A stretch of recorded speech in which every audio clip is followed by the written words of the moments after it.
Eh, bueno, la idea de esta charla, según lo que me comentó un poco Alfredo, el objetivo mío es contarles un poquito lo que venimos trabajando en el mate y también comentarles algunas otras experiencias que vengo asesorando, otras experiencias que se me han dado en la vida profesional, ya que bueno, la mayoría de los que están presentes están ahí prontos a después incluirse también como colegas.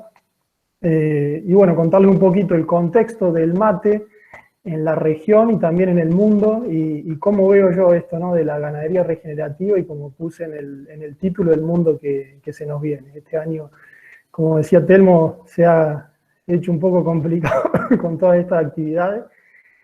Ha habido que adaptar todo a la virtualidad, pero bueno, también estuvo bueno para replantearnos algunas cosas y como profesionales, ¿no? Ver desde nuestro enfoque cómo podemos tomar, ¿no? El abordaje de esta situación que estamos viviendo. Cualquier cosa, si hay algún problema con el PowerPoint, me avisan que yo no veo el Google Meet desde ahora. Ok, perfecto. Bueno, la ubicación de la mayor parte de mi experiencia es muy cerquita, ¿no? De Río Cuarto, desde Adelia María, al sur de Córdoba.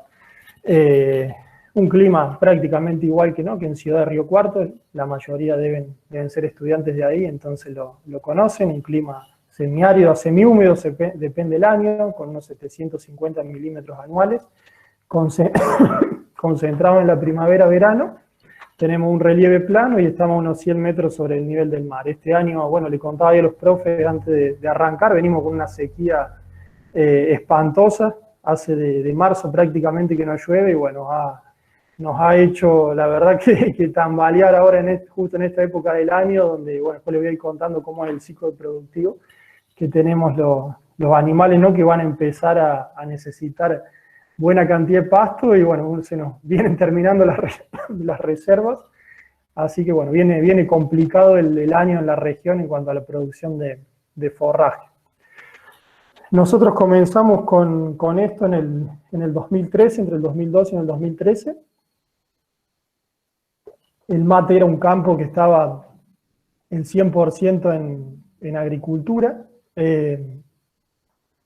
Tuvimos ahí unos problemitas financieros, como ustedes saben, la agricultura sobre el campo alquilado, ¿no? Hasta acá es más frágil el número. En realidad no es una problemática de muchas producciones, hoy muchas producciones también como el feedlot o intensivas, animales intensivas en confinamiento están con el mismo problema, donde el productor no invierte, invierte, tiene gastos crecientes todos los años y su renta se va achicando, ¿no? Entonces, si no va generando una economía de escala y no va creciendo en su actividad, es muy difícil, ¿no?, que pueda mantener su nivel de vida. Bueno, eso ha traído un montonazo de problemas, un montón de desplazamiento de productores en los últimos años. La idea de mi propuesta y de esta propuesta de la agroecología es tratar de volver, ¿no?, las tecnologías de proceso a usar la materia gris, ¿no?, la cabeza, y bueno, y tratar de entender, ¿no?, cómo podemos insertar nuestros sistemas productivos en los ecosistemas, tratando de generar un impacto o una externalidad positiva, tanto social como ambientalmente. ¿Cuáles son los principales problemas que yo vengo percibiendo en esta región? Por citar solo algunos de los más importantes, la erosión hídrica, la erosión eólica. Estas son dos fotos de acá de la región. El tema de las cárcavas, los caminos convertidos en cárcava es realmente preocupante. Esto es el mismo camino que pasa por el Mate, pero unos 20 kilómetros más adelante. Toda la lluvia que por ahí después nos falta en los lotes, muchas veces se escurre por estos caminos y genera estos problemas. Estamos realmente con los suelos al límite en cuanto a la fragilidad. Todos estos suelos son suelos que históricamente no se rotaban con pasturas. En los últimos 20 años han tenido un proceso de agroculturización, se ha ido sacando de las rotaciones, han ido perdiendo carbono y porosidad de esos suelos, y bueno, hoy hay muchos que están muy complicados, ¿no? Acá en Adelia María, junto con el INTA, estuvimos trabajando 3 años en un proyecto, testeando, y tenemos suelos en la región que ya están en menos del 1% de materia orgánica, ¿no? Que están jodidos, ¿no? Entonces, un proceso que tenemos que como profesionales empezar a revertir y pensar básicamente las producciones desde ese punto, ¿no? Que no podemos seguir degradando el suelo. Y ahí las pasturas y la producción animal en base a pasturas juega un rol fundamental. El éxodo rural, esto ya es a nivel país, a nivel sudamericano en general, todo este proceso, ¿no?, de los últimos años de aumentar la escala ha hecho que muchísimos productores chicos y medianos se vayan yendo del campo. Yo siempre digo, ¿no?, mucha gente que se va de acá, termina acá, se han generado problemas demográficos impresionantes. Hoy en Argentina ya tenemos menos del 7% de población rural, no queda nadie en el campo. Y bueno, la verdad que eso, cuando uno analiza, ¿no?, desde un punto de vista holístico, ha generado muchísimos problemas, ¿no?, a la estructura del país.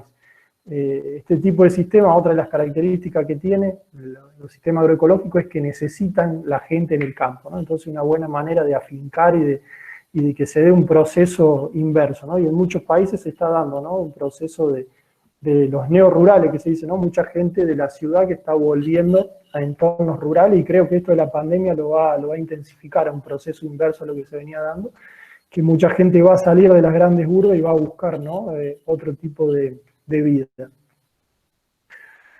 Bueno, otro tipo de externalidades, erosión hídrica, como les mostraba antes, contaminación, los efluentes y la contaminación de las napas. Bueno, los filtros en Argentina son algo reciente relativamente, pero hay un desaprovechamiento, ¿no?, de cómo los nutrientes se pierden dentro de estos confinamientos y no vuelven a los lotes donde los necesitamos. Yo no estoy para nada en contra de la suplementación, pero si esa suplementación tiene que ser en el potrero donde nosotros precisamos la fertilidad, ¿no? No de nada sirve consumir un montón de grano y forraje en estos corrales y que eso se pierda ahí y que después tengamos los lotes con baja materia orgánica, ¿no? En eso hay que empezar a trabajar en integrar, ¿no?, los ciclos de los nutrientes y de la energía dentro de los sistemas. Esta foto la puse porque a mí realmente me impactó, es un campo acá cerquita de Adelia María, en Alejandro Roca. A la izquierda de la pantalla ven un campo que se viene haciendo una rotación bien hecha, 4 años de pastura, 4 años de agricultura, así se trabajó en los últimos 30 años. Del otro lado, un campo que en los últimos 20 años estuvo en agricultura continua. Hay un escalón de 40 centímetros de suelo de un campo a otro, ¿no? A mí fue impactante para mí ver eso, hice el viaje solamente porque me habían comentado, y el productor, ¿no?, perdió 40 centímetros de suelo, ¿no? Y si uno le pusiera números a eso, si uno lo pudiera cuantificar en dinero, o sea, la rentabilidad que puede haber obtenido en los últimos 20 años sería ínfima, ¿no? Porque recuperar 40 centímetros de suelo es una escala prácticamente geológica, ¿no? Y bueno, la diferencia entre uno y otro fue exclusivamente el manejo, ¿no? Y ahí es como profesionales tenemos que empezar a poner el ojo que estas cosas no pueden seguir pasando. Estos gráficos los agregué para que los vean porque son 2 ensayos de larga duración, uno de línea y el otro del INTA, y el línea de Uruguay. Y fíjense en el primero, ¿no?, el carbono de los suelos versus el rendimiento acumulado en grano, como a medida que las pasturas dejan de estar presentes en las rotaciones, empieza a bajar el carbono en el suelo. Igualmente el gráfico de la derecha, como viene bajando el carbono, y en la medida que uno incorpora pasturas en las rotaciones, vuelve a subir los niveles de carbono en el suelo. Yo diría que hoy la producción de forraje, de pastura en los campos es casi una necesidad ambiental, ¿no? Más allá de la producción animal que se haga arriba, necesitamos, digamos, tener las pasturas en las rotaciones. Esto INTA, CREA, PRESID vienen sacando bastantes tesis y básicamente todas llegan al mismo resultado, ¿no? En zonas como las nuestras, ¿no?, que son semiáridas o semihúmedas, que no es constante la lluvia, cuando uno saca de las rotaciones a las pasturas, los niveles de carbono del suelo se vienen abajo, ¿no? Rotación con lo que haga, lo que ponga en la rotación. Si son sistemas agrícolas puros, todos son carbono negativo, ¿no? A largo plazo. Ya otras situaciones de contexto mundial que se están dando y que están interesantes, ¿no? Todo este movimiento vegano que está metiendo una presión enorme sobre el negocio de la carne. Ya en Estados Unidos y Australia han hasta intercedido en el tema de las exportaciones. Australia tuvo casi 6 meses, en el 2018 las exportaciones cerradas por unos videos que se publicó de un grupo activista. Y yo no estoy para nada en contra, ¿no?, de los veganos. Yo creo que hay que empezar, ¿no?, como productores a ver que el mundo y los consumidores están exigiendo otra forma de producir. Tenemos que entender, digamos, que los animales, los bovinos, los rumiantes principalmente, son claves en la regeneración de los suelos, pero que tenemos que empezar a realizar otros manejos para que también la sociedad vaya aceptando esos productos, ¿no? Yo creo que muchos manejos que están casi en la tradición, ¿no?, de la Argentina en cuanto a cómo se producen muchos animales, o también los huevos o los cerdos en confinamiento, hay que ir pensando, ¿no?, que va a ser prácticamente inviable eso a largo plazo por lo que el mundo está exigiendo, ¿no? Esto, en Argentina, bueno, ya tenemos el ejemplo del año pasado en la rural, y yo siempre lo pongo como algo que hoy es algo muy chiquito, pero que en algunos países está haciendo mucho ruido, sobre todo en países como Estados Unidos o Europa, y que bueno, acá hay que empezar a abrir el ojo, ¿no?, como productor y como técnico, qué es lo que vamos a proyectar a futuro. También, bueno, esto, que en los últimos años uno abre las noticias y prácticamente todas las culpas del calentamiento global se las llevan las vacas y los rumiantes, y la realidad es que es muy difícil, ¿no?, meter toda la misma bolsa, no es correcto, y no es lo mismo vacas en sistema en confinamiento, en feedlot, que vacas pastando sobre praderas naturales. La dinámica de cómo se mueve el carbono en un sistema y en el otro son totalmente distintas. Una pradera bien manejada o un pastizal natural bien manejado, haciendo pulsos de acumulación de biomasa y pastoreo, fija muchísimo más carbono de lo que esos rumiantes están emitiendo, ¿no? Y hoy es una de las principales, yo diría la única actividad, digamos, que nos permitiría bajar al corto plazo los niveles de carbono en la atmósfera, si son bien gestionadas, ¿no?, todas las praderas y pastizales en la Argentina y en el mundo, ¿no? La Argentina podría ser un sumidero de carbono para el mundo, siempre y cuando se empiecen a manejar, ¿no?, de una manera correcta estos recursos. Ya entrando en, bueno, como en la empresa El Mate, en lo que nosotros hacemos, nosotros, como le decía, en su momento cambiamos básicamente por 2 razones. Una, porque quedamos en la cuerda floja desde el punto de vista financiero. Teníamos un día, hicimos un mea culpa y dijimos, bueno, o tomamos otro camino o nos dedicamos a otra cosa, porque realmente veníamos perdiendo dinero y arriesgando mucho capital todos los años. Y por otro lado empezamos, ¿no?, a ver en el campo un proceso de degradación muy intenso, ¿no? Veíamos que llovía, la mitad del agua iba a las cunetas, empezamos a ver que los suelos no absorbían, pérdida de materia orgánica. Nosotros tenemos bastantes árboles y montes en el campo, empezamos a ver, la verdad, que cómo esos árboles se secaban. Y bueno, fue una mezcla ahí, nos tocó la oportunidad de ir a visitar un par de proyectos agroecológicos, y bueno, ahí empezó nuestro camino. Y todas estas empresas basadas en un manejo holístico de los recursos naturales, básicamente buscan tener, como se ve en la foto, ¿no?, una olla donde la empresa tenga las 3 patas en equilibrio: una parte económica, una parte ecológica y una parte social, ¿no? Por supuesto que la empresa tiene que ganar dinero, porque bueno, todos tenemos que vivir de eso, pero también necesitan, ¿no?, que el recurso, digamos, quede para las siguientes generaciones iguales o mejor, ¿no?, de lo que a nosotros nos entregaron, y que los impactos que se den en el ambiente y en la sociedad sean buenos, ¿no?, que no sean negativos. Hoy también eso, ¿no?, yo participo mucho de conflictos, charlas en los sectores de conurbano, y hoy hay, ¿no?, una presión social por cómo se empiezan a producir los alimentos.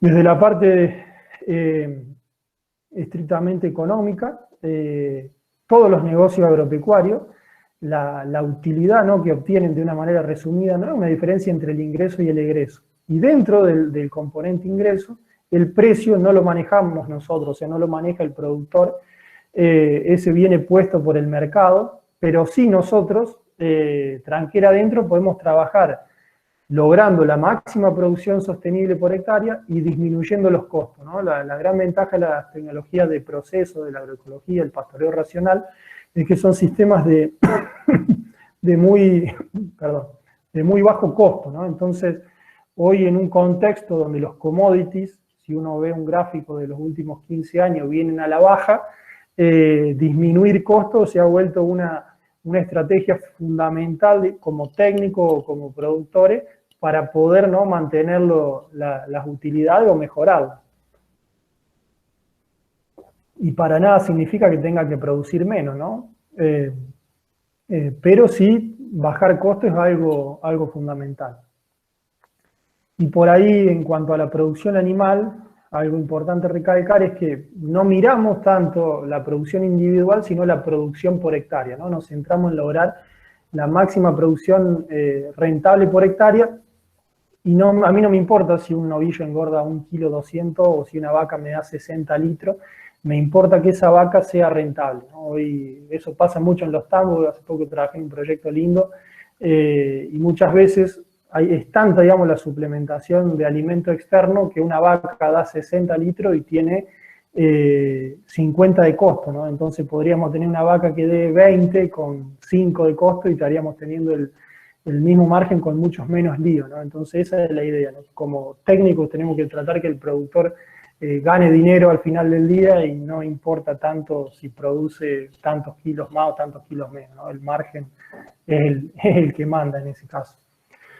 Desde un punto de vista ambiental, como les decía antes, los rumiantes tienen un rol clave en todos los ambientes, como es esta parte de la provincia de Córdoba, y como es 3/4 o más de la República Argentina, donde la distribución de la humedad es errática, donde tenemos épocas de sequía y épocas de lluvias.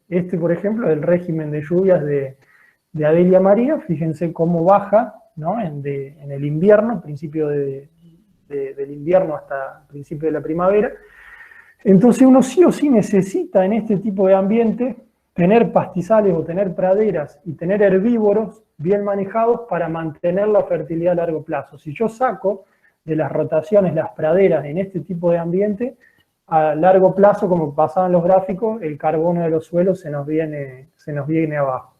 Siempre que ese pastoreo sea bien gestionado, ¿no? Esta es una foto del norte uruguayo, la zona de Tacuarembó, el Cuchilla de Laureles. Fíjense cómo una erosión terrible ya llegando a la piedra por años y años de pastoreo extensivo, ¿no? Entonces no es que toda ganadería tampoco va a ser beneficiosa para el ambiente, hay que seguir ciertos patrones de manejo para poder, ¿no?, causar un efecto positivo. Y la ganadería regenerativa, de una manera muy resumida, ¿no?, busca imitar a cómo los herbívoros pastorean en la naturaleza, ¿no? Entonces, si uno se pone a ver cómo pastoreaban y pastorean las grandes manadas de herbívoros, los ñus en el Serengeti, los bisontes en América del Norte, lo que era acá los guanacos, los ciervos, todas las grandes manadas tenían un comportamiento como se ve en la foto, ¿no? Eran grandes grupos compactos que pastoreaban por un momento muy corto y se iban moviendo permanentemente hacia un lugar nuevo, ¿no? Eso se llama un pastoreo en parche. Todas las grandes manadas tenían ese comportamiento y las que todavía persisten también lo siguen teniendo. ¿Por qué hacían eso? Porque el depredador provocaba, ¿no?, que los herbívoros, por una cuestión de defensa, estén en grandes grupos. Entonces hoy con la tecnología del alambre eléctrico lo que se hace es imitar lo mismo con los herbívoros domésticos, ¿no? Sean vacas, sean ovejas, sean camélidos, sean búfalos, o sea, el herbívoro doméstico que uno quiera, se sigue ese patrón, ¿no?, de generar altas cargas instantáneas con periodos cortos de pastoreo y periodos largos de descanso. Entonces, hay 4 leyes que se llaman las leyes de Voisin, después ustedes pueden buscar bibliografía, al final les dejo. Pero Esas leyes básicamente indican cómo se debería manejar las praderas, siguiendo esos patrones de la naturaleza, y básicamente son 2 leyes para las pasturas y 2 leyes para los animales. Las 2 leyes para la pastura que dicen, la primera, que se llama la ley del reposo, que para que uno pueda obtener la máxima producción de forraje, entre un pastoreo y el otro debe pasar un tiempo suficiente que permita a la planta almacenar las reservas necesarias en las raíces. Entonces, una vez que la planta almacenó las reservas necesarias en las raíces, está lista para ser pastoreada, ya que una vez después de defoliada, de cortada, va a rebrotar gracias a los azúcares esos que acumuló en las yemas basales, en la base de los tallos, en las coronas, según qué planta sea. Y la segunda ley es la de ocupación, es cuánto tiempo estoy consumiendo con los animales ese potrero. La idea es que ese tiempo sea suficientemente corto como para que el animal no vuelva a consumir ese rebrote que emiten las plantas después de pastoreado. Tiene mucha importancia ahora en primavera-verano. Si bien ahora está muy seco, lo normal es que en esta época uno consuma la pradera y en un lapso de 3 o 4 días esa pradera ya esté rebrotada o incluso en 2 días. Entonces, si uno tiene los animales más de ese lapso, ya se van a consumir el rebrote y no vamos a cumplir la primera ley, ¿no? Pues el animal comió el pasto y el pasto no había acumulado la reserva necesaria. En este grafiquito que está acá es una típica curva sigmoidea, donde lo que vemos es que al principio, donde las plantas están rebrotando, rebrotan siempre a expensa de esas reservas que acumularon. Llega un momento que hacen las primeras hojas, empiezan a tener superficie fotosintética y entran en lo que se llama la llamaré de crecimiento, donde la planta crece muy rápido hasta un punto que se conoce como el punto óptimo de reposo, que es donde está lista para ser consumida. La idea es que en ese punto nosotros la consumamos con los animales o la cortemos y le hagamos algún tipo de reserva, arroyo, fardo, silaje, o hasta que se corte y se deje tirada como abono, ¿no? Pero la idea es siempre utilizarlo. Si uno no lo utiliza, ¿no? La planta florece, semilla y fructifica, ¿no? Es mucho, desde que florece en adelante va a consumir muchísimo más agua en relación a la biomasa que esas plantas producen.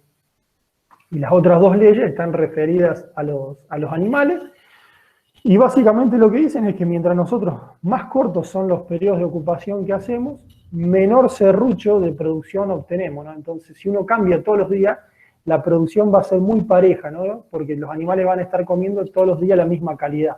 Si uno pone los animales en el potrero y por varios días no los cambia, a medida que pasan los días el animal consume más en contra del suelo, más celulosa, más lignina, va bajando la calidad nutricional de ese pasto y el rendimiento va bajando, ¿no? Esto es muy marcado en la producción de leche. En la de carne no lo medimos todos los días, pero en la de leche, donde todos los días uno en el termo, ¿no? le acusa los litros, si uno no hace un manejo así, la producción de leche va teniendo distintos vaivenes.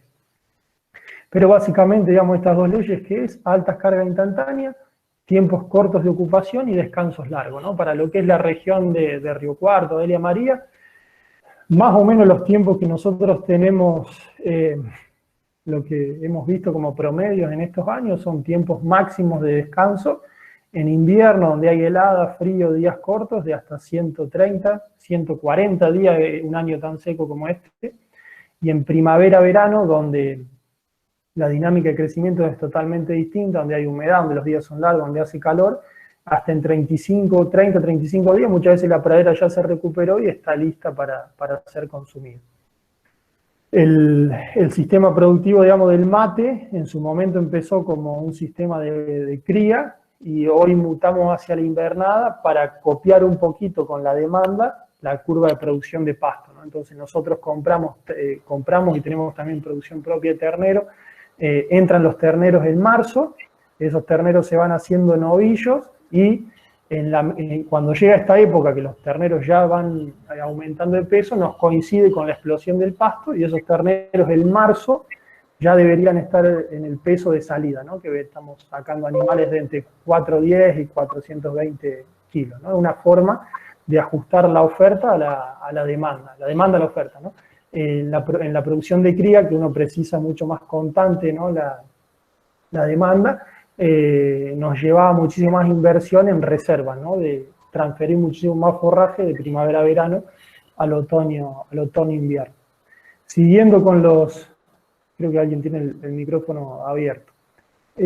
Siguiendo con la vaca, ¿no? Y cómo puede ser una herramienta para regenerar, estas son las estrategias o las herramientas que nos permiten los rumiantes. La boca que cosecha, el rumen que inocula todas las mismas bacterias, actinomicetos, hongos, levaduras que hay en el suelo, son las que las vacas tienen en los rúmenes, ¿no? Entonces, una manera de volver a tornar los suelos biológicamente activos es a través del bosteo, ¿no? de los rumiantes. Es impresionante, ¿no? El efecto del bosteo sobre la regeneración biológica de los suelos. Y después un efecto también muy importante es el de la pezuña, que siempre y cuando sean cargas altas, con ocupaciones cortas y descansos largos, esas pezuñas van generando como perturbación en el suelo, van generando microrelieves, eso ayuda a que germinen semillas, a que infiltre el agua, a que se mejore la aireación, ¿no? Siempre y cuando se maneje el concepto de tiempo. Esa misma pezuña en pastoreos extensivos y continuos, todo el efecto contrario, ¿no? Compactación, pérdida de especies valiosas, degradación de la superficie, en ambientes escarpados, ¿cómo es? Lixiviado de nutrientes. Entonces depende, ¿no? La vaca puede ser una herramienta muy buena o puede ser un arma, depende si la usamos bien o si la usamos mal, ¿no? La Patagonia Argentina hoy es en gran parte un gran desierto por un mal manejo, ¿no? de las ovejas dentro de ese ecosistema. Pero siempre, como hablábamos antes, el problema no es ni la vaca ni la oveja, sino el manejo, ¿no? que nosotros aplicamos. En todos estos sistemas tiene un clave rol el suelo. Es importante lograr tener un suelo biológicamente rico. Y básicamente, ¿no? como ustedes saben, el suelo está formado por minerales, materia orgánica y microbiología, son los tres componentes básicos. Lo que tratamos de hacer a través de este tipo de manejo es aumentar los contenidos, ¿no? de resto orgánico, materia orgánica en el suelo. Esa materia orgánica es el alimento para la microbiología y esa microbiología después lo que hace es solubilizar, disolver los minerales y dárselo de comer a las plantas, ¿no? Es una fábrica de nutrientes gratuitos. Todos los insumos, si se hace un uso no racional como se viene en los últimos años, lo que hacen es anular, ¿no? la parte biológica del suelo. Entonces, en la medida que yo tengo poca biología en el suelo, necesito inyectar, ¿no? energía externa en los sistemas en forma de herbicidas, insecticidas, fungicidas, fertilizantes, para mantener los rindes, ¿no? que es lo que se ve hoy, que la agricultura, los rindes prácticamente están estancados y a su vez necesitan cada vez más insumos porque los suelos están cada vez más pobres. La empresa El Mate, para comentarles cómo funciona, como verán voy explicando los conceptos relacionados a lo que hacemos. Tiene básicamente, se divide en dos, las unidades de negocio, negocios de flujo de caja y negocios de ganancia de capital. La principal actividad de la empresa o el negocio madre es la producción de novillos de exportación. Después también se producen corderos y se produce miel. Y como actividades de flujo de caja está la producción de huevos, la producción de pollos parrilleros y también la actividad de agroturismo, visitas guiadas y asesoría, ¿no? Eso fue algo que fue creciendo y hoy representa un componente importante dentro de los ingresos de la empresa, ¿no? Que la verdad que ha sido una alternativa muy buena para diversificar. Y estas tres producciones que están caracterizadas dentro de flujo de caja semanal son las que nos permiten ir teniendo, ¿no? el flujo de efectivo tan necesario para los gastos mensuales, semanales que va teniendo la empresa, y los otros son más negocios de caja, donde tenemos una o dos ventas estacionales en el año, ¿no? Por lo que está bueno porque se combinan muy bien. El proyecto tiene 330 hectáreas, donde 283 están destinadas a bovinos y 30 están destinadas a ovinos. Tiene una parte después de montes y de áreas que no se utilizan para la producción. Todo el campo, digamos, está diseñado, hay muchas formas de diseñar estos sistemas, no es que algo rígido. Esta es una de ellas, y una que funciona bien, que se llama el módulos. Los módulos son 8 parcelas que cada 4 comparten un sector para el bebedero, ¿no? Entonces siempre el animal tiene el acceso al agua. Entonces todo lo que veían ustedes en el plano, en esta foto, es nada más una repetición de los módulos dentro de la superficie del establecimiento. O sea, no es que sí o sí uno tenga que tener el agua en la parcela, pero si puede tener la posibilidad de hacerlo, tiene muchos beneficios, ¿no? Que todo el bosteo y toda la orina quedan en los potreros donde los necesitamos, no nos quedan en los callejones o en las ensenadas. Hay mucho menos competencia de los animales por ir a las aguadas. Con unas aguadas relativamente chiquitas y de buen caudal se le puede dar a muchísimos animales. Y también que desde el punto de vista operativo o de manejo, con muy poco personal puedo manejar muchos animales porque ya tengo el agua, ya tengo la parcela, solamente es cambiar a los animales diariamente o como se hagan los cambios, ¿no? Entonces es una forma de eficientizar, ¿no?, el uso del recurso humano. Nosotros también una parte la tenemos certificada orgánica. Eso, bueno, después les puedo comentar un poco la experiencia. No ha sido desde el punto de vista económico demasiado buena en base a lo que teníamos como expectativa, pero bueno, básicamente todos los animales que salen son animales a exportación, son animales de 420 kilos para arriba. Siempre para lo que es la salida de los animales, nosotros máximo principios de abril ya tenemos que descargar el campo y todos los animales tienen que salir. Todos los años obviamente queda un remanente que no llega a ese peso de exportación y va a mercado interno, ¿no? Pero bueno, en esa época yo descargo el campo y ya entro con terneros. Bueno, acá para mostrarles algunas fotos, estas son fotos de la primavera pasada, donde trabajamos mucho lo que es el despunte y repase. Fíjense, la terminación de los animales. Esto fue todo hecho en base a pastoreo y en base a hacer despuntes y repasos, o sea que el grupo que estaba mejor iba despuntando el pasto de mejor calidad y otro grupo que iba atrás comiendo el pasto remanente. Eso, bueno, hicimos una experiencia donde tuvimos durante 3 meses los machos en despunte y las hembras en repaso, donde la ganancia diaria de esos machos que estaban en despunte, que comían el 25 o 30% superior de las plantas, estuvo en los 800, arriba de los 800 gramos, y las hembras que venían haciendo el repaso estuvieron en torno a los 420 gramos, ¿no? La mitad. Pero bueno, ahí uno lo que quiere es lograr una muy buena performance de ese grupo que va a la cabeza. Acá hay una foto, la que está arriba, donde ven el grupo de despunte y el grupo de repaso atrás comiendo el remanente que había quedado. El año pasado con invernada se produjeron 580 kilos vivos por hectárea. No están los márgenes puestos porque la verdad que esto ahora con el lío de dólares que hay se complica un poco sacar, no sabe bien cuál tomar.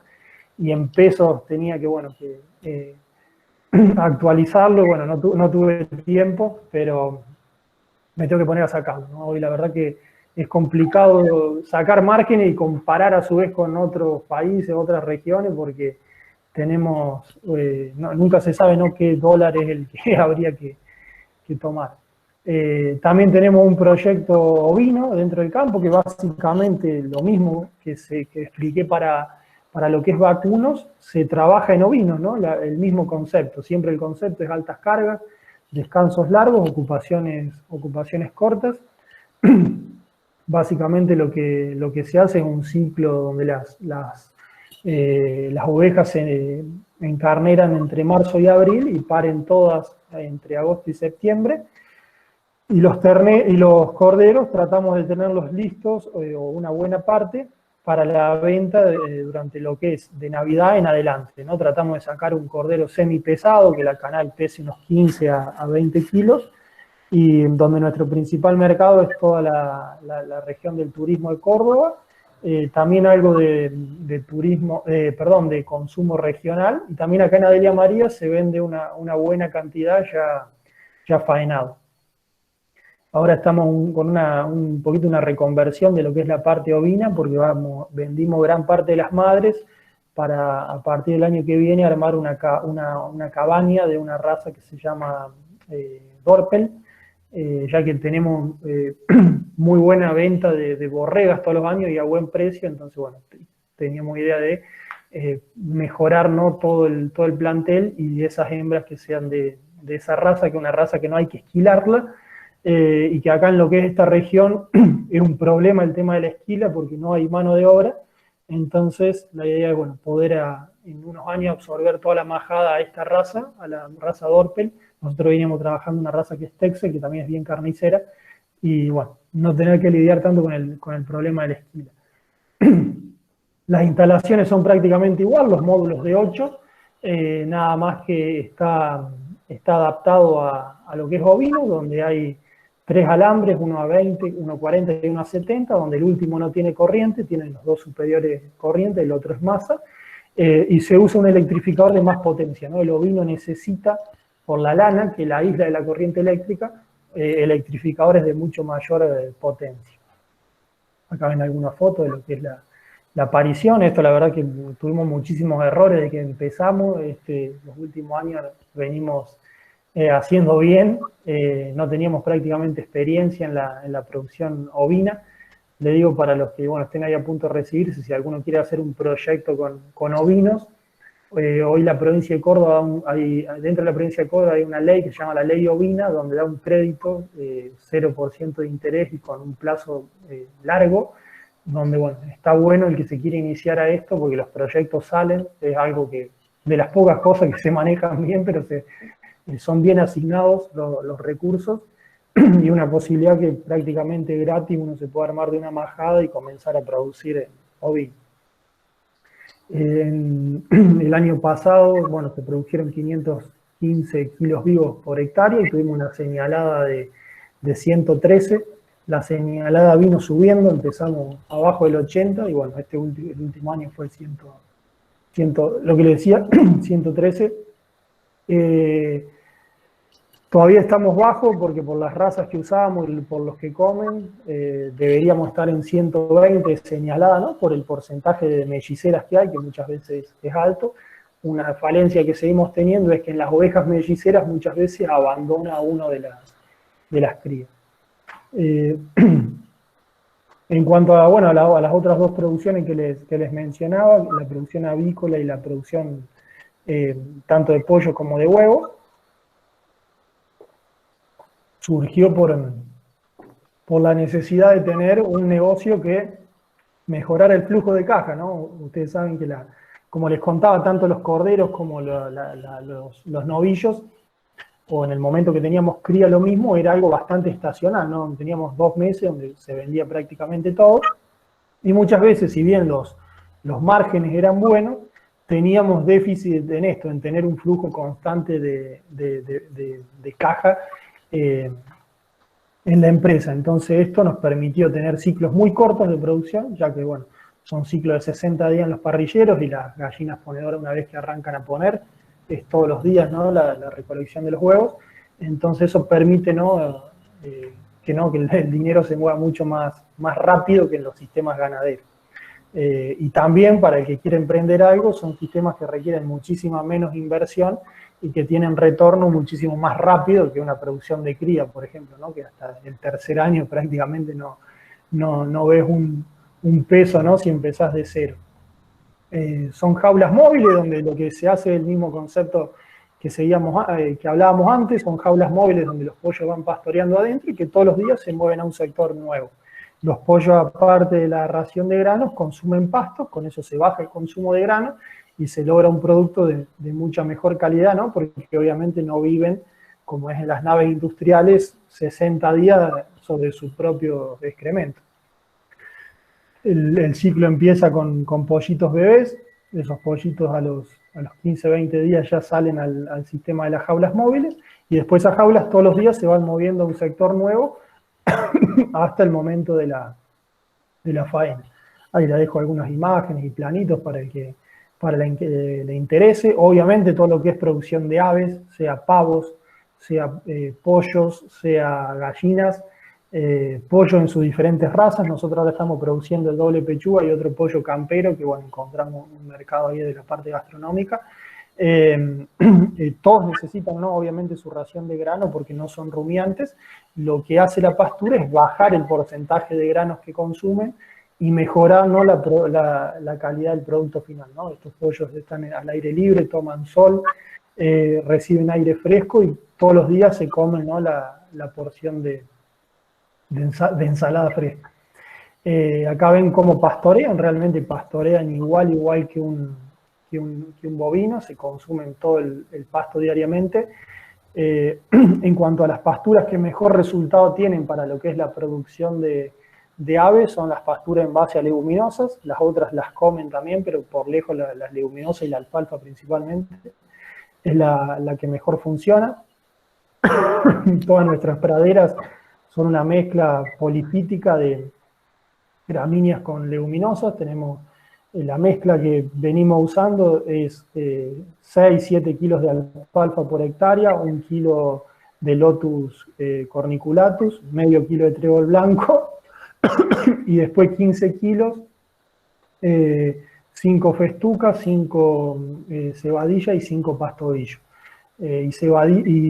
Festuca sabemos dividir mitad continental, mitad mediterráneo, para que no coincidan los picos de producción. Ahora estamos haciendo una prueba, pero bueno, es muy reciente, con megatérmicas, ¿no? A ver cómo andan las megatérmicas asociadas con la alfalfa. Ya para el año que viene voy a tener los datos.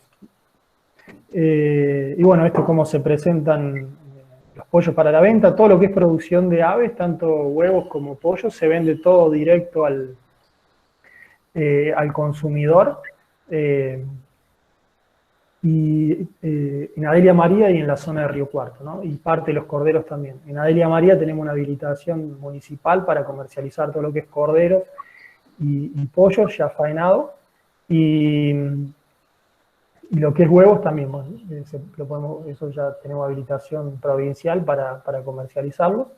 Y bueno, la verdad que son productos que generan un buen margen porque al uno distribuir directo a los proveedores, no tiene, ¿no?, todas las cadenas que tiene en el medio, por ejemplo, un novillo que va al consignatario, al frigorífico, a la carnicería y recién al consumidor, ¿no? Uno va acortando, ¿no?, esa cadena. Yo un poco hoy en la empresa estoy más dedicado a toda esa parte que a la parte de campo. Si bien me gusta, es como que la otra parte la verdad que me fue gustando más y bueno, me encargo mucho de eso. Entrando en lo que es esto, la producción alcancé a ver ahí alguna pregunta de las pasturas, pero no la leí, perdón que la de la composición. Mira, vengo viendo que se han comportado muy diferentes según los lotes. Hay algunos que todavía, por ejemplo, las alfalfas están muy buenas después de ya tener 7 años. Hay en otras que ha bajado la densidad de alfalfa, pero que ha ido subiendo la densidad de muchas especies naturales que están muy interesantes, ¿no? Por ahí lo que yo noto es que el campo ha ido, digamos, como hacia una invernalización y no es tan explosivo en primavera-verano, pero produce mucho más constante a lo largo del año. Este año, bueno, es muy malo para evaluar eso, pero es lo que venía viendo en los últimos años. Hemos hecho algunas intersiembras, han andado muy bien. Hemos hecho intersiembra de alfalfa, por ejemplo, sobre algunas que veíamos que ya había menos densidad y tuvieron buen resultado. Lo que hacemos generalmente es un pastoreo bien al ras. Cuando apenas rebrotó lo volvemos a pastorear para hacer un debilitamiento, digamos, que nosotros lo queremos hacer, ¿no? A propósito generamos ese debilitamiento para que le dé tiempo a la pastura nueva. Y ahí en marzo hacemos la intersiembra. La verdad que nos ha funcionado muy bien. Hemos probado al voleo y con sembradora.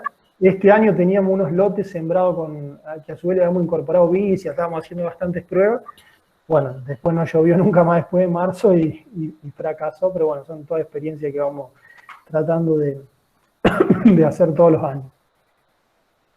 Las gallinas en estos sistemas de producción en a pasto se manejan en lo que se llama gallineros móviles o casillas móviles, como un gallinero que en cambio de ser fijo, está montado sobre ruedas y diariamente se va moviendo a un lugar nuevo. Entonces, uno hace lo mismo que hace con los bovinos, ¿no? Todo el abono, toda lo que va quedando como restos, se van incorporando al suelo y es impresionante, ¿no? La producción de pasto donde pastorean las aves, ¿no? Actualmente estamos produciendo más o menos 200 pollos parrilleros mensuales y tenemos 1.200 gallinas. Y hoy estamos buscando crecer en esto, en la producción de huevos, porque bueno, vemos que hay mercado y porque es sencillo. Más o menos, bueno, esto es lo que decía, 270, 290 huevos por gallina por año. Estos son cómo se hacen los potreros. Cada especie, digamos, que uno maneje, obviamente va a tener instalaciones que son diferentes. Después las leo al último las preguntas, si no me pierdo. Para lo que son las aves se usan unas redes, para lo que es gallina, unas redes, entonces uno mueve el potrero y mueve la casilla y después se le hace un potrero con ese tipo de redes. Ese tipo de redes permite que no entren los depredadores y que no salgan las gallinas del área de pastoreo. Son redes que se electrifican. Acá en esta foto ven el área pastoreada, de la red para atrás y del lugar nuevo donde están las gallinas, el día 1 y el día 6. En la gallina sí se logra una reducción muy importante de lo que es el consumo de alimento, prácticamente a la mitad de los 130, 140 gramos que come una gallina en jaula. Los consumos son de entre 70 y 80 gramos aproximadamente, depende si es invierno o verano. Y los picos de postura son del 80%, ¿no? Que son más altos en la época de más horas de luz y baja un 35-40% en pleno invierno. Se le puede adicionar luz también, yo no lo hago, pero se puede adicionar luz dentro de estos módulos para tener una producción más constante. Los comederos se ubican en todos los vértices de la parcela para que las gallinas pastoreen de una manera pareja. Ahí, bueno, ven una foto de arriba. Los módulos tienen una puerta para el operador y otras por las gallinas. Y también lo que trabajamos mucho con las gallinas, ahora a partir de cuando empiece a llover y haya más actividad biológica, es de ir siguiendo con las gallinas a los rodeos de novillos. Entonces lo que hacen las gallinas es, uno más o menos 2 días después que pasaron los novillos, entra con las gallinas, ellas lo que hacen es escarbar las bostas y comerse todas las larvas de las moscas o parásitos. Una gran cantidad de proteína gratis para las gallinas y es una función de desparasitación natural, ¿no? del sistema. Por ahí el problema que tuvimos el año pasado con esto, porque como uno mueve todos los días los módulos, no usa esa red, las gallinas quedan libres y tuvimos bastante problema con depredadores y zorros. Así que bueno, ahora estamos pensando en un perro de protector, un perro de alguna raza de perro pastor, para que proteja, ¿no? de los depredadores el área de las gallinas, ¿no? Hay que hacerle todo un acostumbramiento desde chiquitos. Algunas ventajas de la producción de aves dentro de lo que es un sistema de producción ganadera, que se diversifica la renta, que se dan ingresos adicionales dentro de la misma superficie, genera flujo de caja, se puede vender directo al consumidor, es una posibilidad de darle mano de obra a otros miembros de la familia del operario que tengamos, se puede intensificar sobre la misma superficie, obviamente se le da un valor agregado a los granos, porque es mejor, ¿no?, vender huevo que vender maíz, y por los servicios ecosistémicos que venimos mencionando. Ahí les dejo, si quieren se las plazo, una planillita para 1000 gallinas, cómo es un poco el flujo y el margen que da con las amortizaciones y los gastos. El principal costo es obviamente la alimentación. Si quieren después les paso la planillita, le cambian, según el precio va cambiando cómo van siendo los márgenes. Pero bueno, aproximadamente ven que es esto el margen neto para 1000 gallinas Este es el año 1 donde uno compra las gallinas, por eso está menos, no me acuerdo por qué no lo amorticé, pero anda en el orden de entre 12 y 13.000 dólares. Esto sí está sacado con dólar oficial porque lo hice el otro día. Eso es en dólares oficiales por año para 1.000 gallinas. Y bueno, esto tiene los números totalmente desactualizados, pero es para que se den una idea, ¿no?, de cómo por ahí a mí me pasa mucho, sobre todo en algunos países como que voy bastante, como Ecuador, Colombia, que hay muchos productores muy chiquitos, y por ahí dicen, no, yo tengo 2 hectáreas, tengo 1 hectárea, tengo 3 hectáreas, ¿qué hago? Y yo siempre digo, ¿no?, que las limitaciones están en la cabeza, porque uno, si es un productor chico, ¿no?, seguramente las ovejas, los cerdos o las gallinas en pastoreo le van a generar, ¿no?, un ingreso mucho mayor que tener 3 vacas, ¿no? Entonces, a medida que el animal es más chiquito, el ingreso es más grande por unidad de superficie, ¿no? Entonces, está bueno para ir combinando y viendo, bueno, cómo se le pueden ir poniendo distintos pisos. Ahora también estamos haciendo un media hectárea de bosque comestible, un sistema de producción de fruta combinado con la ganadería. Recién este año lo estamos implantando. Pero bueno, son las posibilidades que da la agroecología, que sobre la misma superficie uno puede ir produciendo un montón de cosas, no una sola cosa como por ahí estamos acostumbrados, o que producimos maíz, o producimos soja, o producimos sorgo, ¿no? Esto te permite, dentro de lo mismo, ir diversificando y haciendo un montón de cosas. También dentro de la parte social, la verdad que esto me pone muy contento, ha tenido una multiplicación muy buena en la región y en otras partes. Nos visitan muchas personas, este año fue la excepción, lamentablemente en abril tuvimos que suspender todo lo que es visitas. Se reanudaron algunas entre julio y agosto, después se volvieron a suspender. Pero bueno, si no, todos los años cerca de entre 500 y 700 personas nos visitaban, escuelas, universidades, grupos de productores. Hemos hecho muchos cursos con referentes internacionales en temas de agricultura orgánica y agroecología. Se filmaron 4 documentales. Uno fue filmado por Keith DeGrawn, que ahora sacó uno en Netflix. Así que bueno, eso ha permitido, ¿no?, llegar a un montonazo de gente. Algunas fotos de lo que son las visitas de colegios, universidades. Dentro de lo que son esas actividades de visitas también hay armado un espacio de venta de los productos del establecimiento. Bueno, este lo tengo acá, después si quieren lo podemos pasar al documental, o les dejo el link para el que lo quiera ver. Es cortito, son 8 minutos.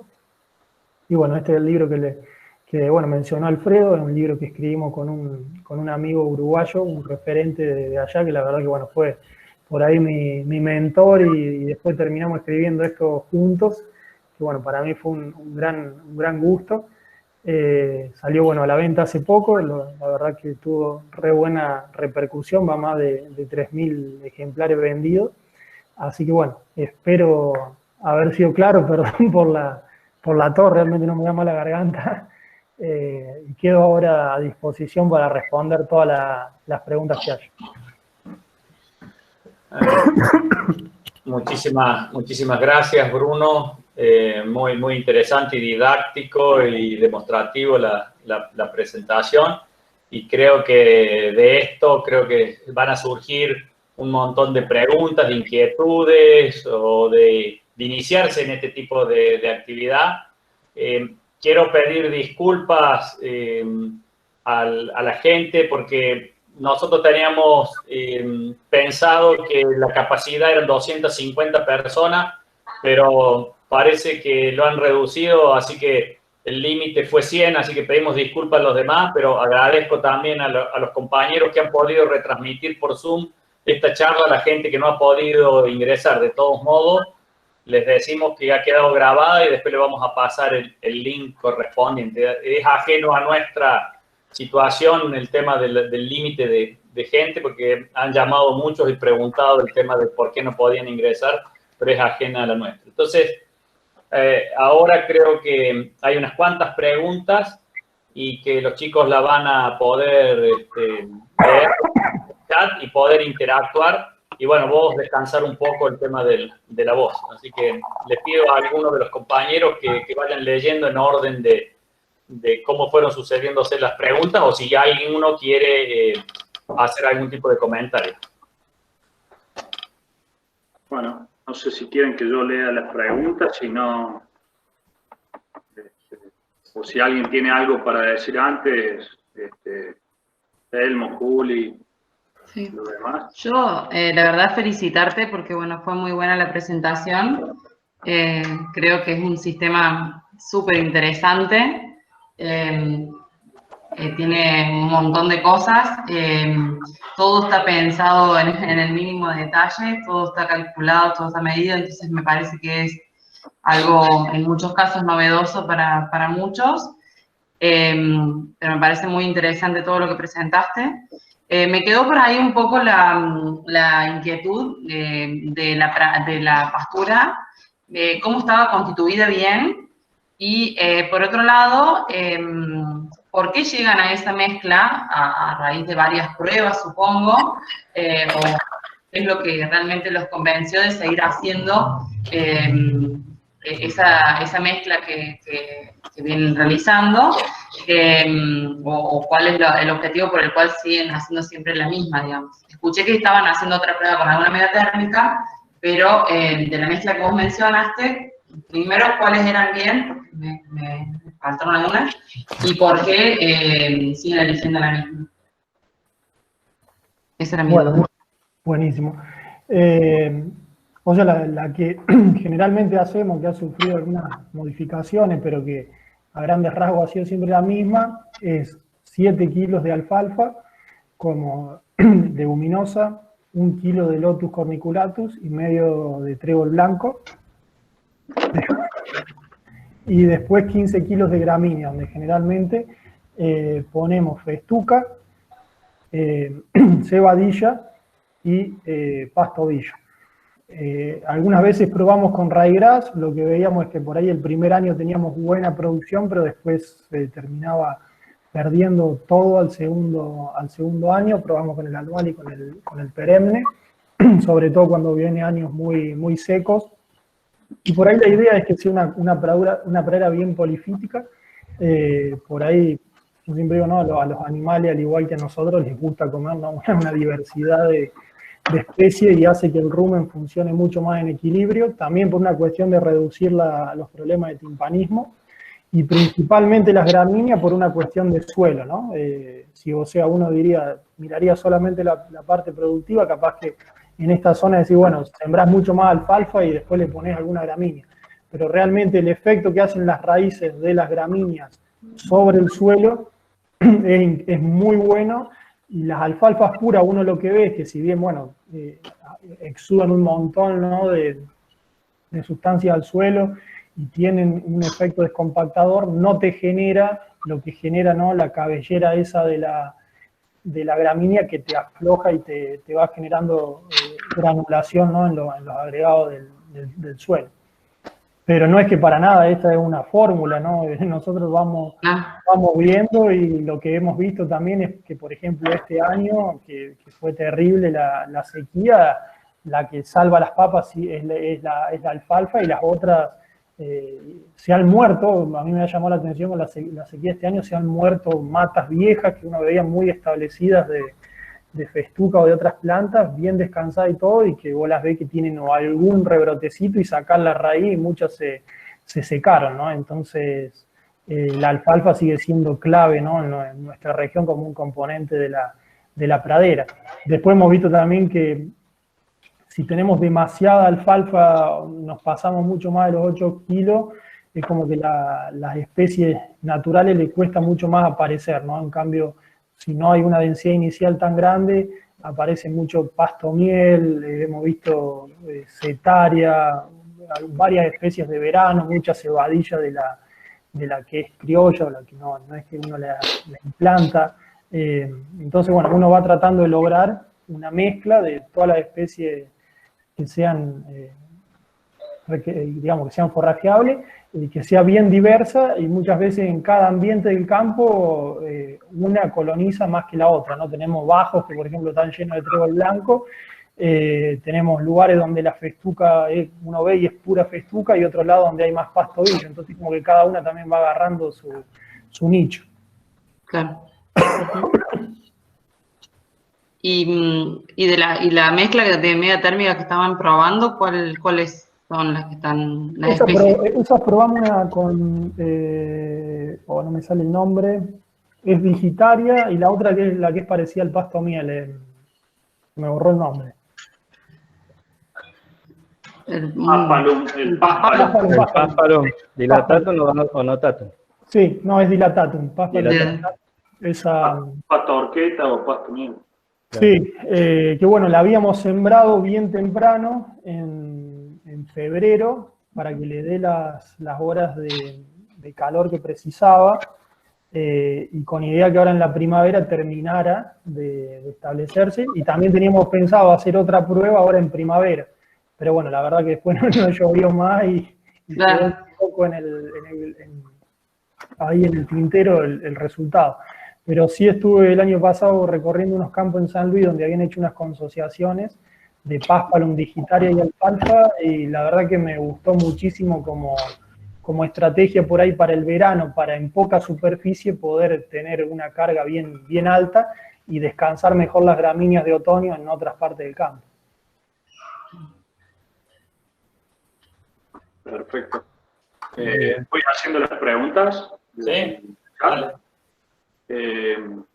Bruno, acá Silvina te pregunta, me parece interesante, le pregunta, dice, ¿cuántas personas hacen falta para el desarrollo de las distintas actividades?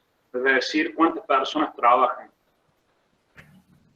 Actualmente trabajamos 6 personas, digamos, donde, o sea, fijas serían 5, porque en realidad nosotros no es que estamos el 100% asignados el tiempo, pero son 5 personas que trabajan fija, donde está mi padre, mi hermano, yo, y después tenemos un empleado y su esposa que también trabajan en el establecimiento. Y después, bueno, tenemos otros momentos como el tema de la esquila, que, bueno, se necesita mano de obra adicional para, bueno, esa tarea en particular, que, bueno, es algo que la verdad que venimos teniendo bastante problema en los últimos años, porque las cuadrillas que hay son del sur, y por ahí, hay pocas ovejas en la zona, digamos, para que se le justifique el viaje. Entonces es como que también el precio que por ahí te cobran por la esquila es desproporcionado con respecto a otras regiones o al valor de la lana. Pero 5 personas trabajan fijo. Después no sé, Silvina, hiciste otra pregunta, de último, si estás escuchando, planteala, porque pusiste cómo cuantifica la eficiencia del sistema. No sé a qué bien te hace referencia, Bruno, si vos entendés la pregunta. Sí, la leí, pero no sé bien a qué eficiencia.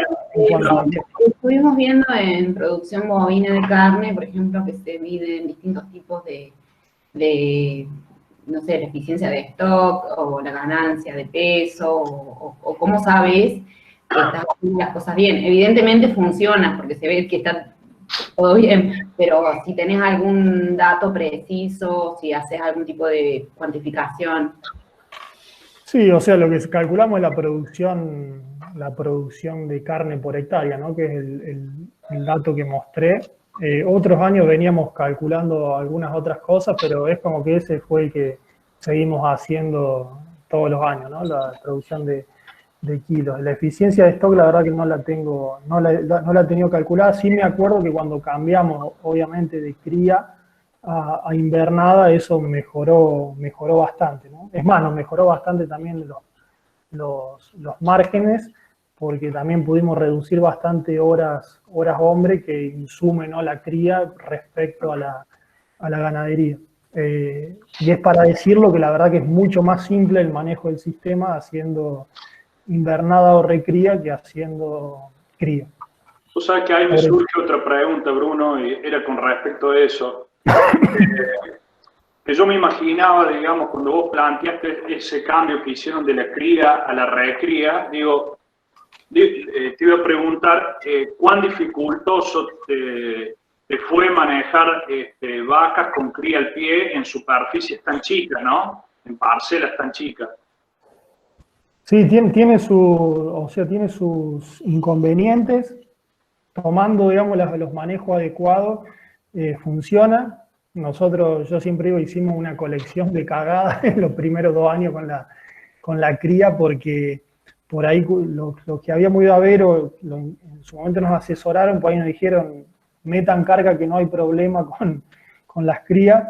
Y la verdad es que lo que yo vengo viendo, después de recorrer muchos sistemas, que hay toda una adaptación, ¿no?, de las vacas de cría a estos sistemas, ¿no? Entonces, claro, nosotros teníamos todas vacas en manejo de potrero bastante grande, en campo de provincia de Buenos Aires, y cuando la trajimos y de golpe empezamos a hacer altas cargas, al principio tuvimos muchísimos problemas, sobre todo de aguachamiento, ¿no? Mortalidad.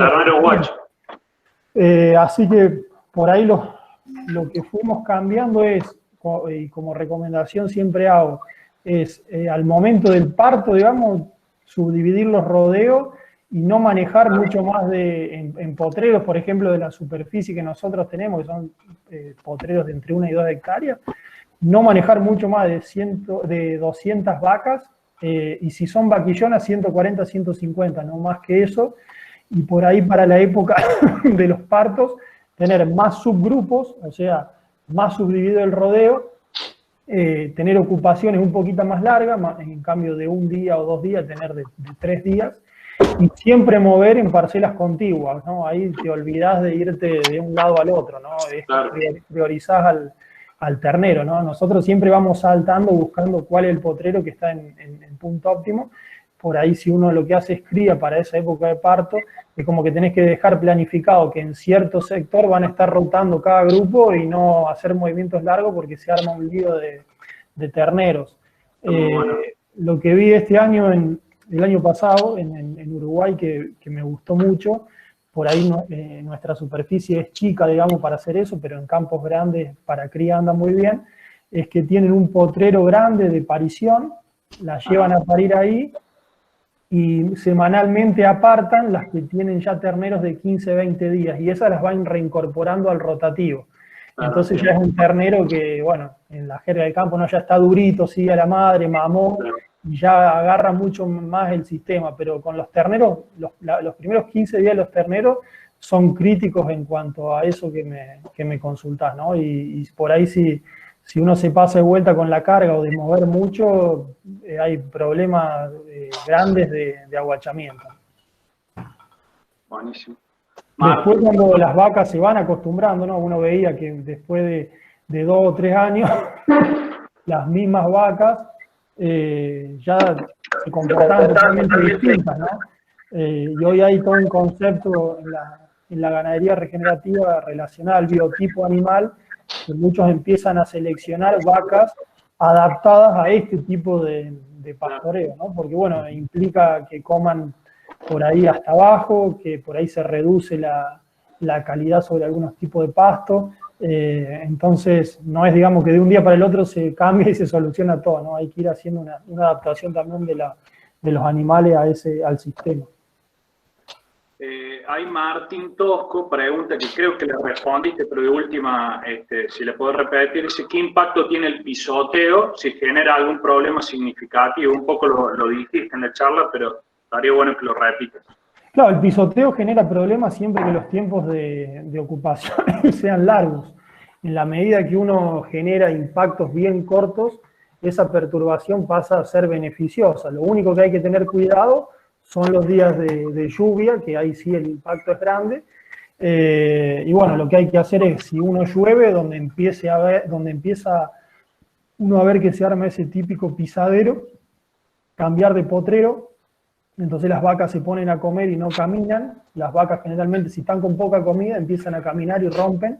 Si están con alimentos, se quedan tranquilas. Y tener también lo que se llama potreros o áreas de sacrificio, que son lugares en lomas o corrales o lo que quieras, que están destinados a esas situaciones de pluviometría, donde uno lleva a los animales y por ahí los tiene con algún rollo o con algún suplemento, un par de días hasta que pase el temporal. En nuestra región no es un problema tan significativo porque generalmente los suelos bajo pastura drenan bastante bien, pero en otras áreas, por ejemplo, no sé, nosotros tenemos también en Ameguín un campo que es mucho más arcilloso y bueno, ahí hay que tenerlo en cuenta porque si pisotea ese suelo arcilloso después le cuesta un montón a la pastura. Hace un descanso, Bruno, eso está, lubricate un poco. Sí. Sí, porque ya esa garganta no da más, me parece. Bruno, no sé si lo estaba por preguntar, Telmo.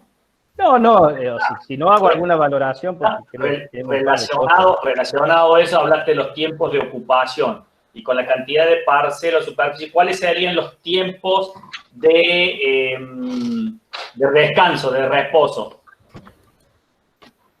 Mira, esos andan, o sea, si un promedio es que generalmente en primavera estén en 35, 40 días y en invierno como máximo 120. Este año se ha comportado atípico y había parcelas que a los 120 días no estaban para comer.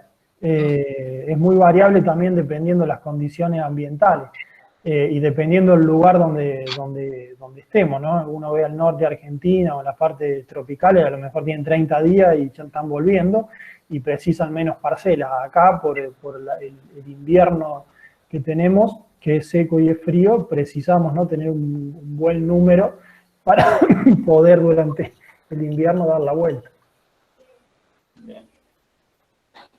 Otra de las preguntas, no sé si, dígame usted el que quiere ir interrumpiendo, si no voy siguiendo a las preguntas. Walter pregunta, cualquier cosa, si está también le pido que active el micrófono. Dice si hacen algún tipo de estudios de mercado para detectar nuevas demandas. No sé a qué tipo de producción hará referencia, si el bovino, ovino o a lo que son las aves.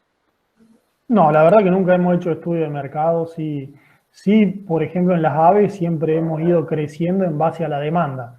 Y esto básicamente fue creciendo todo lo que es venta directa gracias a las redes y en base a hacer marketing, a hacer videos, los consumidores nos fueron conociendo, se les fue gustando lo que producíamos y hoy lo que tenemos es principalmente como clientes, aparte de los clientes particulares, clientes de restaurantes, fábricas de pasta, muy relacionados al rubro de la gastronomía, que por ahí hay gente que valora el producto. Después el mismo Walter pregunta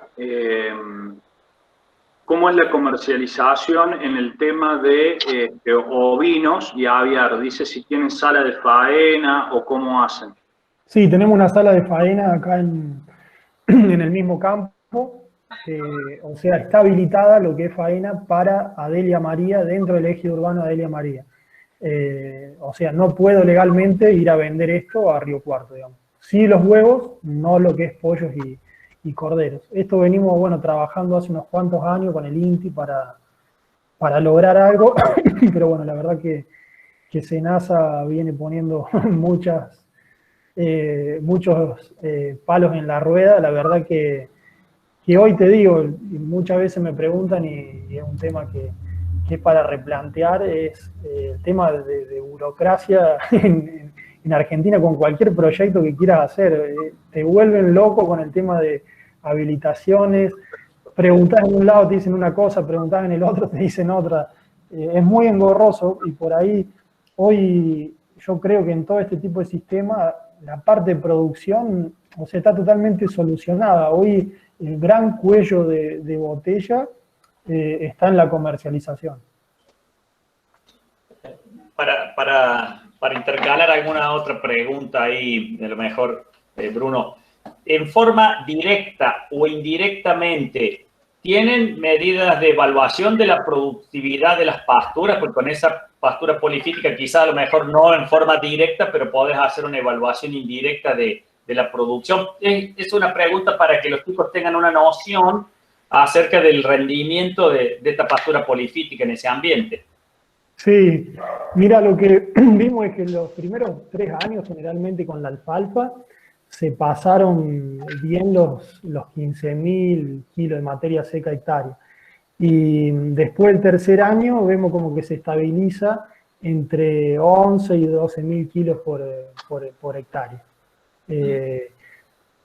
Yo creo que en nuestra experiencia todavía es reciente en cuanto a largo plazo para ver qué va a seguir haciendo. Hay por ahí algunos estudios de largo plazo en otros sistemas que llevan más años, no mucho en Argentina, en Uruguay hay muchos, que empiezan a ver que, bueno, después empieza de nuevo a aumentar. Pero bueno, también, por más que los kilos sean menores, es una pastura, digamos, que en cuanto a su amortización uno produce prácticamente gratis, ¿no? Pero claro, es algo que estaría bueno seguir evaluándolo todos los años. Eso, ¿no? Pero sí veo, lo que también vi es algo de resiembra, de resiembra de alfalfa, que yo pensé que no, bueno, en esta zona no iba a haber resiembra. El año pasado, que también hubo una sequía bastante intensa en verano, dejamos algo para cosechar semilla. Se cosechó semilla de alfalfa, bueno, la cosechadora tiró bastante y hubo muy buena resiembra. Venían muy bien hasta hace unos meses las plantas y ahora con la seca están sufriendo bastante. Pero me hubiese gustado, si el año hubiera sido normal, seguirlo, porque creo que podría ser un buen precedente de manejo, ¿no? Con esta combinación de leguminosas estivales y las gramíneas perennes de invierno, el equilibrio productivo a lo largo del año, ¿cómo lo ves vos? ¿Hay un desequilibrio en ese contexto? Sí, nosotros en cuanto al manejo, lo que generalmente hacemos es primavera-verano, miramos más la alfalfa para el manejo, y en otoño-invierno nos centramos en el descanso de las gramíneas. Pero obviamente tenés en primavera-verano una producción mucho más grande que en otoño-invierno, ¿no? Por eso fue también la estrategia de dejar la cría y de acompañar esa producción con el ciclo de la invernada. Nosotros entramos generalmente con terneros de 200 a 220 kilos y nuestro objetivo es que en el lapso de un año, entre 12 y 13 meses, poder meterle 220 kilos más y que lleguen ahí al peso de exportación que hoy está en 4.20. Ahí sin querer respondiste otra de las preguntas de los chicos que preguntaba cuánto duraba la invernada. Bueno, lo habías dicho. Claro, es un año y entramos con animales de entre 6 y 9 meses. Algo es propio y algo es comprado. Perfecto. Nosotros la cría la tenemos en un campo lo que era la vaca de cría, tenemos un campo alquilado en provincia de Buenos Aires, en Ameguino, ¿no? No es que nos deshicimos de todas las madres, porque bueno, ahora por ejemplo hay una relación compra-venta malísima del ternero. Más o menos el 60% de los terneros son propios. Está bien. Otra de las preguntas que hace María González me parece interesante. También dice, según los productores con los que te relacionás vos, Bruno, ¿qué factor o factores serían los principales que generen resistencia al cambio para adoptar un poco el sistema este que estás planteando vos del PRB?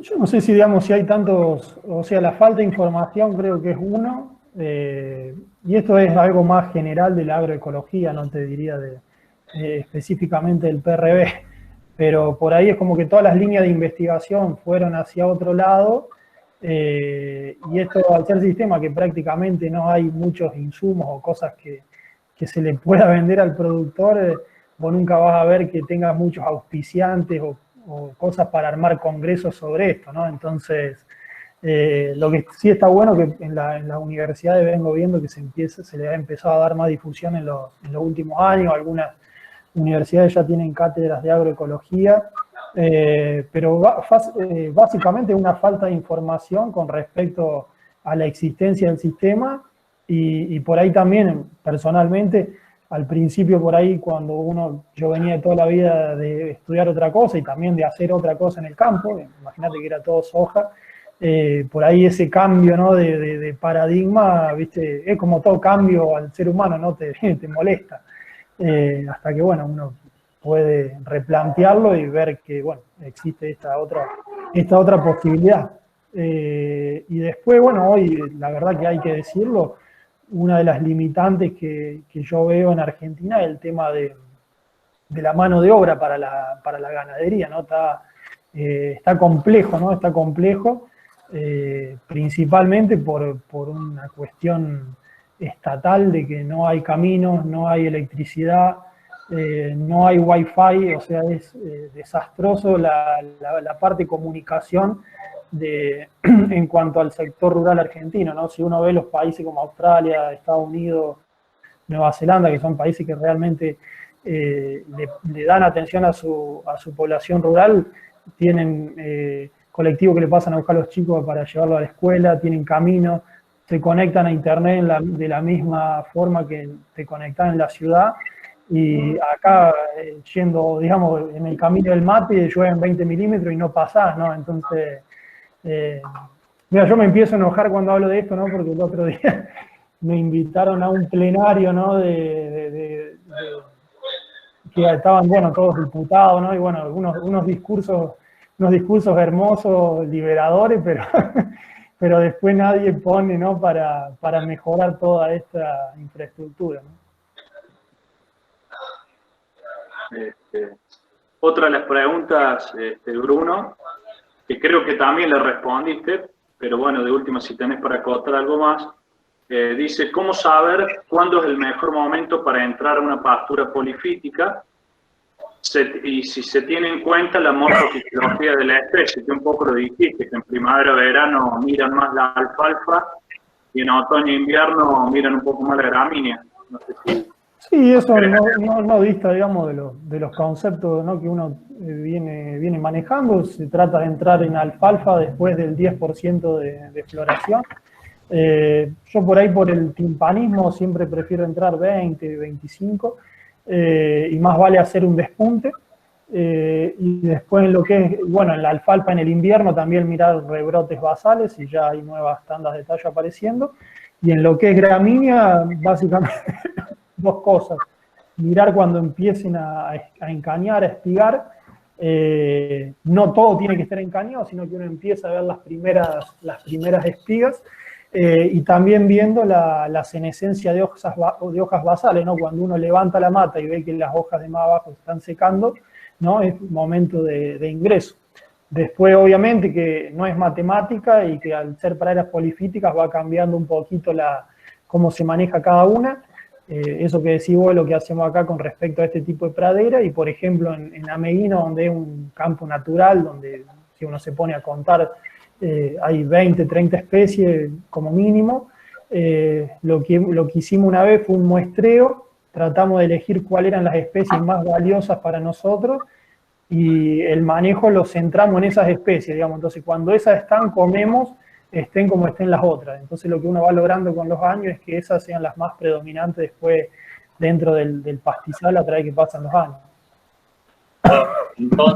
Entonces para digamos, acomodar un poco la idea, la toma de decisión no es en base a una situación fija, sino también a una observación de la parcela. O sea, que hoy pueden estar en esta parcela y la mañana a lo mejor no la del lado, sino pasan a otra en función de esos parámetros que vos planteaste. Claro. Sí, totalmente. Y es más, por ahí uno puede decidir, no sé, a mí me ha pasado parcelas que quería priorizar que tengan en su composición más gramíneas, y empezar no a mirar la alfalfa y a mirar la gramínea, ¿no? Entonces uno, según qué especie priorice, va haciendo también que la composición de la pradera un poquito vire hacia la especie a la que le respeta los tiempos de descanso, ¿no? Perfecto. Pero sí, no hay una regla, ¿no? Es mucho también basado en la observación. Hay una pregunta más, y ya con esto me parece que vamos a dejar para no matarte. Dice, ¿cuál es el destino de la lana en el caso de cuando hacen la esquila? Y lo que son los corderos, me imagino que vos se pone carne de oveja, pero debe ser todo lo que tiene que ver con los corderos, que lo dijiste, creo. Sí, la lana, mira, los primeros años prácticamente se regaló porque no le conseguíamos un mercado muy bueno, se daba en parte pago la esquila, Y después hace 2 años que empezamos a esquilar por un programa del INTA, que está bueno, que se llama ProLana, donde el INTA es como que manda dentro de una cuadrilla de esquiladores, que son estas que yo te decía que son del sur, donde ellos clasifican la lana, ¿cómo es? Bueno, según las calidades, en vellón, barriga o garra, esa lana se le pone como un certificado y después esta lana se vende en convocatorias públicas. Y se vende a un precio que no te digo que se hace el dineral, pero por lo menos salva el costo de la esquila y queda un ingreso. Eso se enfarda, se compacta y después cuando se vende se manda al lugar de venta, que acá es en, ¿cómo es? En Villa María.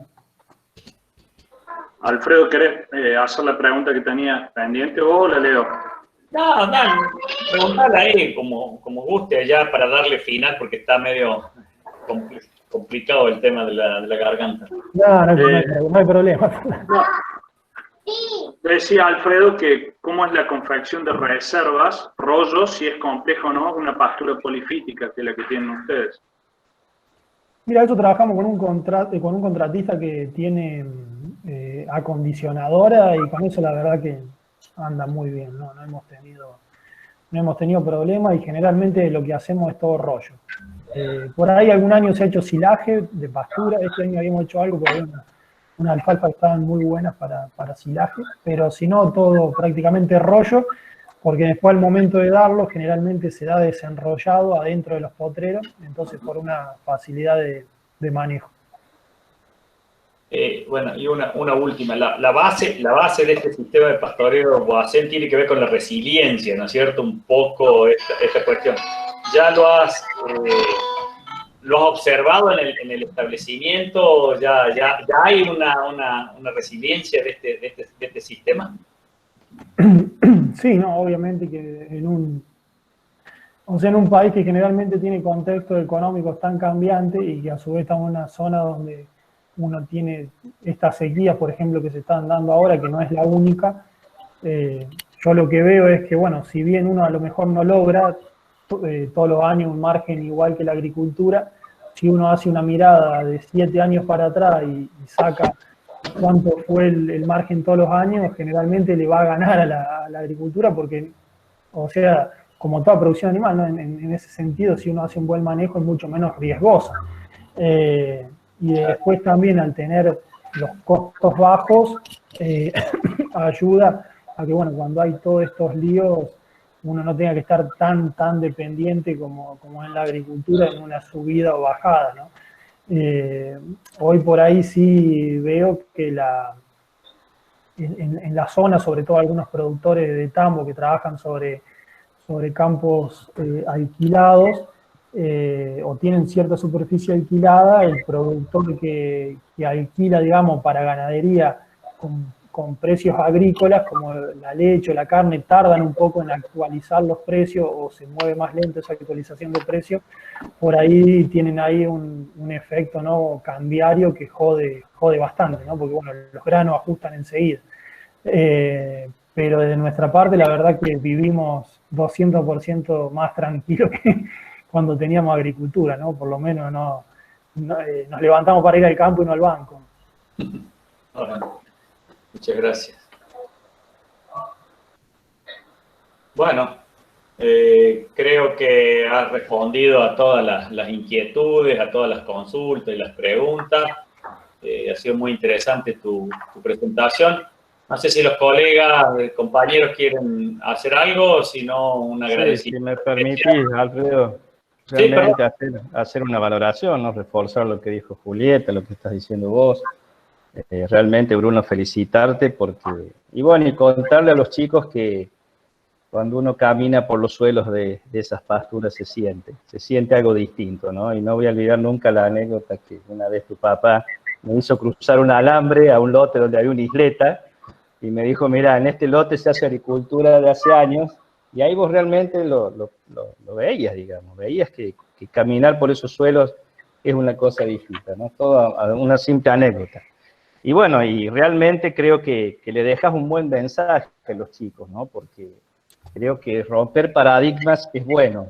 Esos paradigmas que te dicen que si vos querés producir más, necesariamente vas a degradar el ambiente y necesariamente tenés que cargar más el sistema con insumos tecnológicos. Y creo que esto digamos, realmente rompe ese paradigma.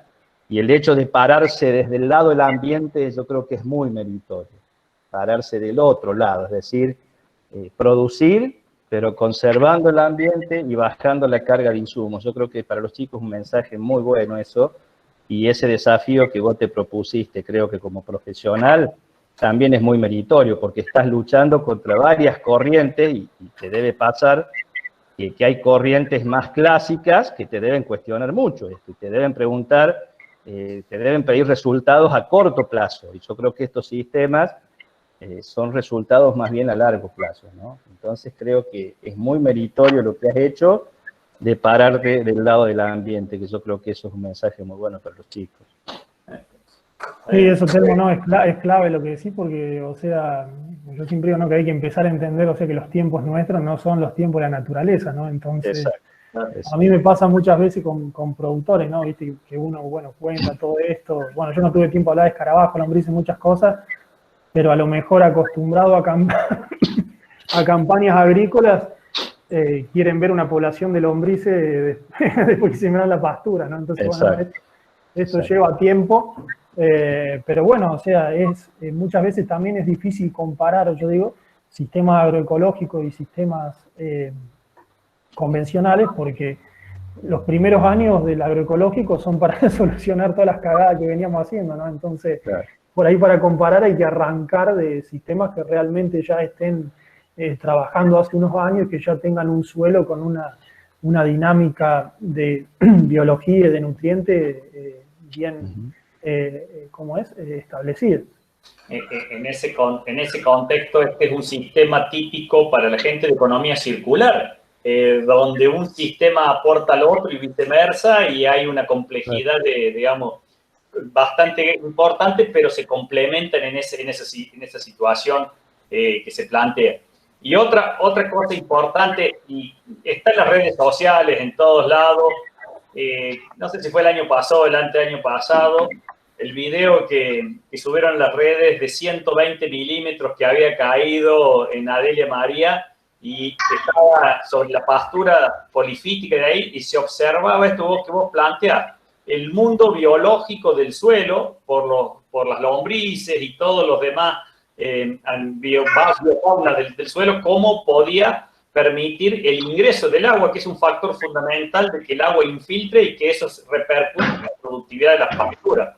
Y eso está en todas las redes sociales, y tuvimos la oportunidad de asistir con un grupo de México, y observamos ahí un poco las pasturas, y yo lo tuve al video y lo envié, y daba realmente, estaban, digamos, asombrados del tema de cómo se manejaba, y la posibilidad de que una situación tan importante como que el agua que llueve caiga y penetre en el suelo es sumamente importante desde el punto de vista ambiental y desde el punto de vista productivo. Así que eso también está muy, muy interesante. Sí, no, eso yo no me olvidé de nombrarlo, pero en cuanto al manejo sanitario de los animales, hay que tener cuidado un poquito en cuanto a los grupos que se usan para desparasitantes, sobre todo el grupo de la ivermectina, para el impacto que tienen sobre las poblaciones, principalmente de coleóptero coprófago, ¿no? de los escarabajos estercoleros.